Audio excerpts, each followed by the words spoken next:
Source material for this week. The sheer speed of global events is, it's just staggering. It really is. Almost too much to keep track of. Exactly.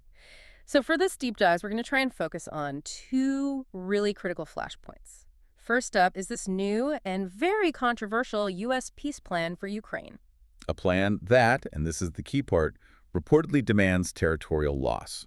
A huge deal. A massive deal. And from there, we'll pivot straight to the Middle East, where a supposed ceasefire seems to be, unraveling very, very fast. Our whole focus today is that volatility. We're pulling out the specifics you need to see the strategic contradictions that are driving both of these conflicts. Okay, so let's get right into it. This 28-point plan for the Russia-Ukraine conflict, it's making waves because President Trump reportedly approved it after talking to both sides. After consulting both Kyiv and Moscow, yes. So what are the core controversial elements? I'm seeing reports about territorial concessions to Russia and, limits on Ukraine's military size. That's precisely it. And that's the conceptual shock here. So why hasn't Ukrainian President Zelensky just rejected it outright?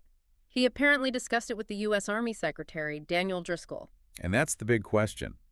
His reported willingness to work on it suggests the political calculation has, it's shifted, maybe towards stabilization, perhaps at any cost. But a move like that must be creating problems with allies. It immediately alienates Europe. Yeah. The EU is deeply skeptical of Russia's intent, especially since they feel like they weren't properly consulted. So the plan risks angering your allies while seeming to, legitimize what Russia has done. It's an incredibly high-risk gamble. And it begs a deeper question, right? Is anyone truly planning for peace? Because while these diplomatic talks are happening... And military planning is moving in the exact opposite direction. Exactly. We have that chilling warning from the French general, Fabien Mandin. He's talking about Russia preparing for a much wider military confrontation with Europe. And the timeline for that. He says within the next 5 years. And that just fundamentally changes the context of this 28-point plan. It makes it feel almost disconnected from reality. And you see that reality on the ground. Russian offensive operations have accelerated. The risk of a major breakthrough is growing. And the human cost. I mean, look at the recent strike in Ternopil. Just awful. 26 people killed. And that included 3 children. It's brutal. This tension between a high-stakes diplomacy and a brutal ground war, it's not isolated to Europe. No, not at all. We're seeing that exact same volatile mix in the Middle East. Let's look at the numbers. The sources detail an intensification of Israeli military operations. The casualty data is highly concerning. In Gaza, we've seen at least 32 Palestinians killed in recent strikes. And this is happening during what's supposed to be a ceasefire. Exactly. Yeah. If you look at the bigger picture, the total is now over 300 kills since the October 10 ceasefire with Hamas began. It makes you ask what the word ceasefire even means. And the volatility is spreading, isn't it? It's not just contained to Gaza. Correct. We are seeing stepped-up Israeli military strikes in southern Lebanon now. Targeting Hezbollah assets. They're targeting what Israel calls Hezbollah weapons storage and infrastructure in these Lebanese villages.